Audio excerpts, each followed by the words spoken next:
Hello students, welcome to attach with study. So friends, आज की video में हम क्या पढ़ने वाले हैं? आज की वीडियो में हम पढ़ने वाले हैं ऑल वाज नॉट वेल। सब कुछ ठीक नहीं है। कौन सब और क्या ठीक नहीं है, ठीक है, ये सारी डाउट्स क्लियर करेंगे। तो आज का जो ये वीडियो होने वाला है, ये आखिरी वीडियो होने वाला है रेवेन्यू वाले पार्ट का। ओके, मैंने इंट्रोडक्शन में बताया था कि ये चैप्टर दो पार्ट्स में डिवाइड है। एक है रेवेन्यू वाला, जिसमें आप रेवेन्यू के सिस्टम्स पढ़ने वाले थे और पढ़ चुके हो, ठीक है। अगर कोई डाउट है तो जाके वीडियो देख सकते हो आप सिस्टम्स की और प्रॉब्लम्स की भी। तो ओके, तो इसके बाद क्रॉप्स का पार्ट शुरू हो जाएगा। तो आखिरी टॉपिक होने वाला है रेवेन्यू वाले पार्ट का इस चैप्टर की ये वीडियो।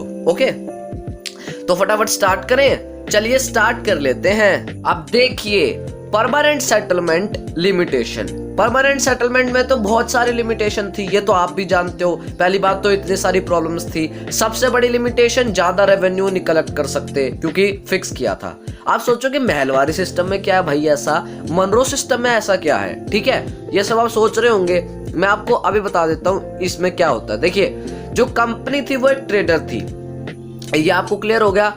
कंपनी थी ट्रेडर और उनको ज्यादा पैसा चाहिए था और बहुत ज्यादा वो चाहते थे कि वो बहुत ज्यादा रेवेन्यू इनकम करें, बहुत सारा पैसा कमाएं और अमीर बन जाए, ये उनकी सोच होती थी। तो इसकी वजह से उन्होंने क्या किया, company wants large revenue income so it fixed to high of revenue demand. यानी ज्यादा पैसा कमाने के चक्कर में उन्होंने क्या सोचा, अब देखो परमानेंट सेटलमेंट में फिक्स तो था पर इतना हाई फिक्स किया था कि बस देने में ही हालत खराब हो जाती थी जमींदार की और पीजेंट्स की। महलवारी सिस्टम, मनरो सिस्टम में भी उन्होंने इतना ज्यादा रेवेन्यू लेने की कोशिश की थी, जिसका मतलब क्या था, रेवेन्यू डिमांड बढ़ रही थी। जी हाँ, रेवेन्यू डिमांड बढ़ रही थी। इसका मतलब क्या हो रहा था, रेवेन्यू डिमांड बढ़ेगी तो कंट्री साइड पे क्या इंपैक्ट पड़ेगा। अगर वो ज्यादा रेवेन्यू मांगेंगे तो गांव में क्या होगा, पीजेंट्स वर अनेबल टू पे, ठीक है। यानी जो पीजेंट्स थे वो कर ही नहीं पाते थे, वो दे ही नहीं पाते थे इतना ज्यादा रेवेन्यू, ठीक है। रोएट्स flag the country side.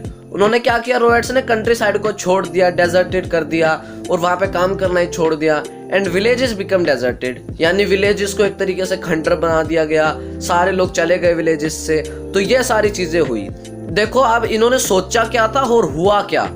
Company officials had imagined that the new systems would transform the peasant to rich farmers। उन्होंने सोचा कि जो ये कंपनी ऑफिशियल्स थे, इन्होंने सोचा जो नए सिस्टम हमने बनाए हैं ना, इनसे हम भी अमीर बनेंगे और जमींदार और विलेज हैंडमैन भी और पीजेंट्स भी बन जाएंगे। But this did not happen. यानी ऐसा कभी हुआ ही नहीं कि वो अमीर बने, उल्टा गरीबी से गरीब होते गए और एक वक्त के बाद विलेजेस को डेजर्ट कर दिया गया, ठीक है। तो आज का ये टॉपिक खत्म होता है। बहुत ही छोटा सा टॉपिक था, बहुत ज्यादा ही छोटा था। तो फिलहाल आज की वीडियो के लिए इतना ही। और अगर आप एक स्टूडेंट और अपना हिस्ट्री का सिलेबस कंप्लीट करना चाहते हैं तो हमारे चैनल अटैच विद स्टडी को अभी सब्सक्राइब कीजिए और बेल नोटिफिकेशन बटन को दबाना, ताकि आप हमारे वीडियोस को कभी ना चुकें। तब तक के लिए स्टे कनेक्टेड। जय हिंद, जय भारत।